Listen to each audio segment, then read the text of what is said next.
నమస్తే, welcome to our channel. నేను సిరి.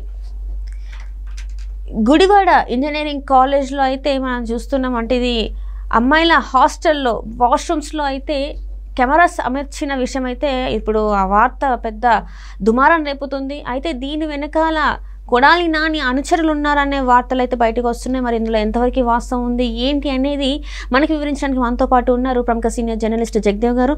నమస్కారం సార్. నమస్తే సార్, ఇప్పుడు ఏదైతే గుడివాడ ఇంజనీరింగ్ కాలేజ్ అమ్మాయిల హాస్టల్స్ వాష్రూమ్స్లో అయితే కెమెరాస్ పెట్టినది వీడియోస్ కూడా బయటకు వచ్చినాయి.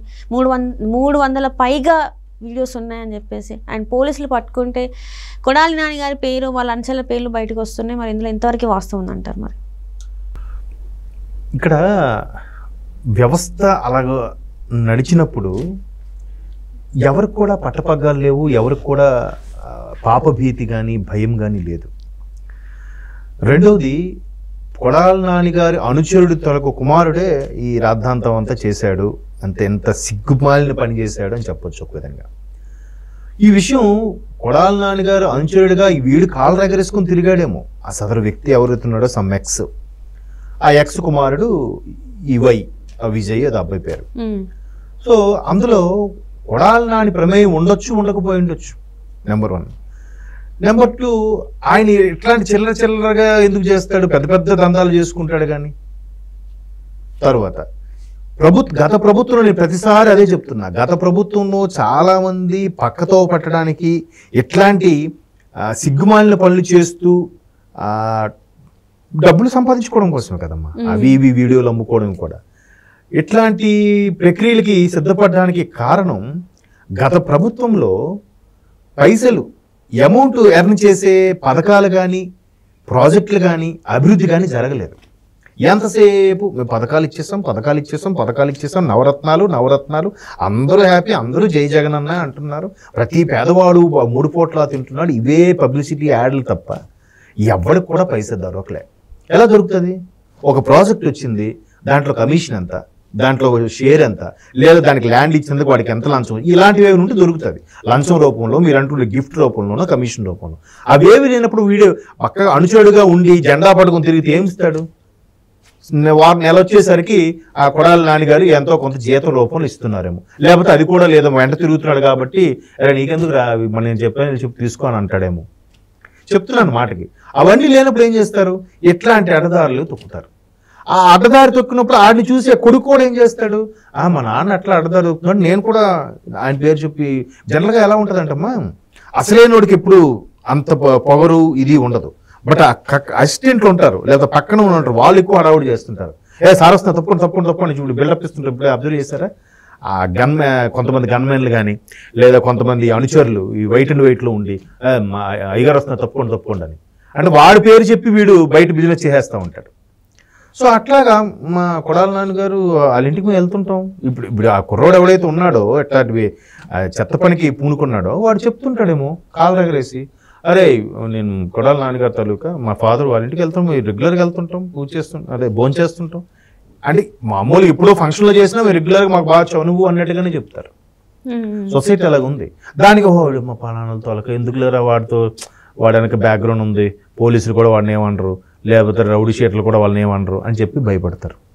సో అట్లాంటి పరపతిని ఉపయోగించుకొని ఇది కొడాలి నాని గారికి సంబంధం లేకపోయినా ఆయన పేరు చెప్పుకొని ఆ గడ్డం గ్యాంగ్ ఎవరైతే ఉన్నారో వాళ్ళు రకరకాల అరాచకాలు చేశారు, ఇంకా బయటపడుతూనే ఉన్నాయి. అందులో ఇది ఒక భాగం. అందులో మళ్ళీ సబ్ ఇది. అంతకుముందు ఒక ల్యాండ్ ఇలాగే చేశారు. కౌంటింగ్ రోజు ఎప్పుడైతే కౌంటింగ్ అయిందో కౌంటింగ్ నెక్స్ట్ డే ఆ వానర్స్ వచ్చి ప్రొక్లైన్తో మొత్తం కూలగొట్టేసి వాళ్ళ ప్లేస్ ఆక్యుపై చేసుకున్నారు. ఒక థియేటర్ని అలాగే చేసుకున్నారు. సో ఇవాళ గుట్లవల్లేరు కాలేజీ వ్యవహారం. అసలు ఎవరున్నారు వెనక? ఇది కూడా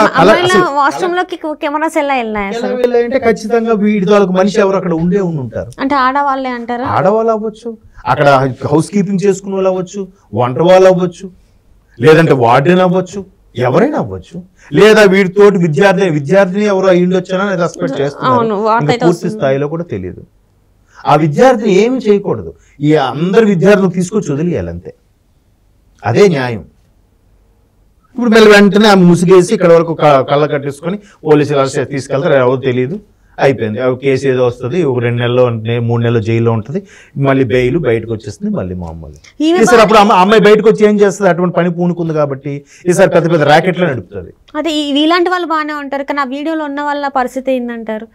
వాళ్ళు కదా బాధపడేది, వాళ్ళు కదా వాళ్ళు బయట తలెత్తుకోవాలన్నా కూడా. ఇప్పుడు ముందు ఒక మిత్రుడు అడిగాడమ్మా, మిత్రుడు ఎవరు అడిగారు, ఇప్పుడు అలా వీడియోలు తీశారు, దాని కొంటున్న వాళ్ళు కూడా తప్పే కదా అని అడిగారు. తప్పే కదా. అలాంటి ఏమంటారు, మీరు సినిమాల్లో కూడా హీరోయిన్లు అలాగా బిహేవ్ చేస్తున్నారే, కొంతమంది హీరోయిన్లు 2 పీసులు వేసుకొని యాక్ట్ చేస్తున్నారు కదా, మరి వాళ్ళు కూడా అదే దీంతో మేము ఆనందంతో చూస్తున్నాం అని చెప్పి ప్రేక్షకుడు కూడా అంటున్నాడు. మేము పండ్లు కట్టి మరీ చూస్తున్నాం సినిమాని అంటున్నాడు. అటువంటి మంచి సినిమాలు ఉన్నాయి, ఇటువంటి చెత్త సినిమాలు ఉన్నాయి, లేవా? సో తీసేవాడిది తప్పేది, కొనుక్కున్నవాడిది కూడా తప్పే ఖచ్చితంగా. ఎందుకంటే మనమే ఎంకరేజ్ చేస్తున్నాం కాబట్టి. మరి ఎవరిది తప్పని పాయింట్ అవుట్ చేస్తాం? ఇప్పుడు వీళ్ళందరినీ ఆ అపరిచిత సినిమాలో క్లైమాక్స్ లో డైలాగ్ చెప్తాడు, ఆ రోజు కరెంట్ తీసేసిన వాడిని, కరెంట్ సరిగ్గా ఆపకపోయిన వాడిని, అక్కడ రోడ్డు మీద నీరు నిలిచిపోయిన ఆర్ఎండ్బి వాడిని, ఆ డ్రైనేజ్ కు సరిగ్గా పూడికి తీయకపోవడం ఆ డ్రైనేజ్ మున్సిపాలిటీ వాడిని, వీళ్ళందరినీ సస్పెండ్ చేయాలి అని చెప్పి జడ్జి ముందు కోరుతాడు ఆ తండ్రి. పిచ్చోడి కింద ట్రీట్ చేస్తాడు. ఎంత అంటే అందుకే నేను ఎప్పుడు మాట్లాడేది ఏంటంటే, మళ్ళీ మారాల్సింది మనమే, ప్రజలే. ఎవడు కాడు విజ్ఞతతో ప్రవర్తించి మారితేనే ఇవన్నీ.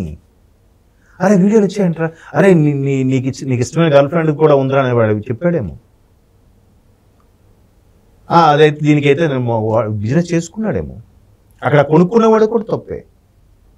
ఇప్పుడు వాళ్ళందరి పేర్లు తీయాలి, తెలిస్తే వాళ్ళ పేరెంట్స్కి ఎంత అవమానకరం. ఇప్పుడు ఇది మీరు అన్నట్టు ఆ అమ్మాయిల వ్యవహారం ఏదైతే ఉందో దాని మీద నిజంగా వీడియోలు మార్కెట్లోకి వచ్చేసి ఇబ్బంది అయితే, ఆల్రెడీ మార్కెట్లోకి వచ్చి 300 పైన తీశారు. అవి ఆల్రెడీ బాయ్స్ హాస్టల్లో సేల్ కూడా జరిగింది, పోర్న్ సైట్స్లలో కూడా పెట్టారని చెప్పేసి మరి వార్తలు వస్తున్నాయి. ఇప్పుడు వీళ్ళు బాగానే ఉన్నారు, కానీ ఆ సైట్స్ లో చూస్తున్న వాళ్ళ పరిస్థితి ఏంటి? వాళ్ళు అన్నట్టు తీసినోడు, వేయించినోడు, వాళ్ళకి హెల్ప్ చేసినోళ్ళు బాగానే ఉన్నారు. రేపొద్దున వీళ్ళు కేసు పెడతారు, వాళ్ళు మళ్ళీ సిగ్గు లేకుండా బయటకు వచ్చేస్తారు. ఈ అమ్మాయిలు కూడా వాళ్ళకి తెలిసి చేసింది కాదు ఇది, అసలు వాళ్ళ ప్రమేయమే లేదు ఇందులో. వాళ్ళకి ఎందుకు ఈ శిక్ష? మరి ఏం చేస్తాం చెప్పండి? అదే అంటే ఇలాంటివి జరుగుతున్నప్పుడు దానికి అసలు నిజంగా స్పాట్ జస్టిస్ లాంటివి ఏవో పెట్టుకోవాలి, బట్ మారరు జనాలు. ఎందుకంటే మనం ఆల్రెడీ ఒక బాలీవుడ్ హీరోయిన్ది చూస్తూనే ఉన్నాం. లేదు మొన్న ఒక ఓయో రూమ్స్ లో కూడా అలా చేశారుగా, తక్కువ రెంట్కే ఓయో రూమ్స్ కింద ఇచ్చి అక్కడ ఎవరెవరైతే జంటలు వస్తున్నారో ఆ జంటలు తీసి వాళ్ళ జంటలకు బ్లాక్ మెయిల్ చేశారంట. ఇక్కడ షాద్ నగర్, శంషాబాద్ ఎక్కడో మొన్న హైదరాబాద్లో ఒకటి వచ్చింది. అట్లా ప్రతి దగ్గర కూడా అంటే వెలుగులోకి వస్తున్నవి, వెలుగులోకి రానివి ఇంకెన్ని ఉన్నాయో, ఎవరిని తప్పట్టాలి? ఇప్పుడు నిన్న అమ్మాయిలు నానా రాద్ధాంతం చేసి నానా గొడవ చేస్తే గానీ వ్యవస్థలు అసలు ముందుకు కదలట్లేదు. ఇవాళ ముఖ్యమంత్రి చంద్రబాబు నాయుడు గారు ఆదేశాలు ఇచ్చేంత వరకు కలెక్టర్ స్థాయి వ్యక్తులు వెళ్ళలేదు ఎందుకు అంటే, ఇప్పటికీ కొన్ని ఆమ్యాములకో కొంతమంది వ్యక్తులకో అమ్ముడుపోయే వాళ్ళు ఉన్నారనమాట. ఇంకా ఘటనా స్థలానికి వాళ్ళు ధర్నా చేసే స్థాయి వరకు ఎందుకు వెళ్ళలేదు? ఏదైనా ఒక ఇన్ఫర్మేషన్ తెలిసినప్పుడు సుమోటోగా స్వీకరించి వెళ్ళి కేసు ఫైల్ చేయాలి కదా, దాన్ని ఎంక్వైరీ చేయాలి కదా, చేయట్లేదే. చాలా మందికి ఉండే ఇది ఏంటంటే పరువు అనే చట్టంలో ఇరుక్కుపోతుంటారు కొంతమంది. అమ్మో తెలిస్తే ఇంకేమవుద్దో, పరువు పోతుంది, మా బతుకులేం కావాలి అనే ఆ స్థాయికి వెళ్ళిపోతారు. ఇప్పుడు మొన్న అంటే ఒక 2 years 1 year బ్యాక్ ఒక 4 ఏళ్ళు 5 ఏళ్ళ పిల్లకి ఆ స్కూల్ డ్రైవరు ఇష్యూ హైదరాబాద్ లో జరిగింది. బంజారాహిల్స్ స్కూల్లో ఆ ప్రిన్సిపాల్ ఆడికి సపోర్ట్ ఉందంట. ఆ తల్లి నిజంగా ధైర్యవంతుడు, అలాంటి ఆ తల్లి వల్లనే ఇలాంటి విషయాలు లేకపోతే ఇంకా ఈ దరిద్రుడు ఇంకెంతమంది నాశనం చేసేవాడు. మాటలు కూడా సరిగ్గా రాని ఆ పిల్లకి అలా చేశాడంటే ఆయన ఏం చేయాలి అసలు? ఇప్పుడు ఆయన ఏం చేశాడని ఎక్కడైనా న్యూస్ ఉందా? ఆడ హ్యాపీగా జైల్లో ఉండుంటాడు, ఒక 3 నెలలు 6 నెలలు, మహా అయితే సంవత్సరం 2 సంవత్సరాలు ఉంటాడు, మళ్ళీ మామూలే. అసలు ఇలాంటి వాళ్ళని బయటికి అంటే బెయిల్ ఇచ్చే ఆప్షన్స్, బయటకు వచ్చే ఆప్షన్స్ ఎలా ఇస్తారంటారు? అంటే న్యాయమైనా కూడా, చేసింది అంత పెద్ద తప్పైనా కూడా వీళ్ళకి ఇలాంటి వెసులుబాట్లు ఎట్లా కల్పిస్తున్నారు కాబట్టి ఎవడు భయపడట్లేదు. ఈ కోర్టు కాకపోతే పై కోర్టు అంటున్నాడు, ఇది కాకపోతే నెక్స్ట్ వాయిదా అంటున్నాడు. ప్రతి ఒక్కరు కూడా ఇలా పిడికిలు బిగించి బయటకు వస్తున్నారు కదా, న్యాయమే గెలుస్తుంది అన్నట్టుగా. ఎవరిని నమ్మాలి, ఎవరిని నమ్మకూడదు? ఒకవైపు కక్ష అంటున్నారు, ఒకవైపు నేమేతో కడిగిన ముత్యంలా బయటకు వస్తాము అంటున్నారు. ఏది కరెక్టు? జనాలు మారాలి అంతే, ఇంకేం. ఇప్పుడు ఎవరి వెర్షన్ వాళ్ళకి కరెక్ట్. ఇప్పుడు మీరున్నారు, మీకు ఉద్యోగం, మీ తమ్ముడికి ఉద్యోగం కావాలని ఒక అధికారికి మీరు లంచం ఇచ్చారు. కానీ వాస్తవానికి మా తమ్ముడికి మెరిట్ ప్రకారం రావాలి. మీ దృష్టిలో ఆ అధికారి దేవుడు, నా దృష్టిలో అరే అమ్ముడు పోయిన లంచుకోండి. ఏది కరెక్ట్? మీ వెర్షన్ కరెక్ట్, నా వెర్షన్ అటు దుర్మార్గం, అదే కరెక్ట్. కాబట్టి మనమే అలవాటు చేస్తున్నాం, మనమే ఎంకరేజ్ చేస్తున్నాం. మీరు అన్నట్టు వీడియోలు తీసేవాడికి వీడు కొనుక్కున్నాడు కదా, అన్నా ఫలానా 4th year అమ్మాయి లేదా 3rd year అమ్మాయి ఇది ఉందన్నా, అది నాకు ఇవ్వండి అన్న అని అడిగాడేమో. అడగడం వల్ల మరి కాస్త కెమెరాలు పెంచారంట కూడా. ఎవరి వల్ల పెంచుంటారు? లోపలికి ఎంట్రీ ఎవరికి ఇస్తారు? తల్లిదండ్రులు కూడా లోపలికి పంపిరే. సో అందులో పనిచేసే వాళ్ళే, లేదా అందులో స్టే చేస్తున్న వేరే విద్యార్థిని ఎవరో అయి ఉంటారు. ఏవైనా అయితే కాపాడడానికి వ్యవస్థ ఉందిగా. మా నాన్న ఉన్నాడుగా, మా నాన్న పక్కన ఒక మంత్రి ఉన్నాడుగా.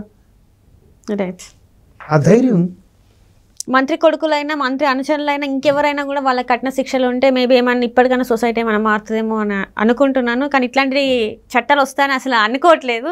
సో చూడాలి మరి ఇంకా రోజుకోటి అయితే చూస్తున్నాం, ఇంకెన్ని వస్తాయో, ఎన్ని చూడాలో ఇలాంటివన్నీ.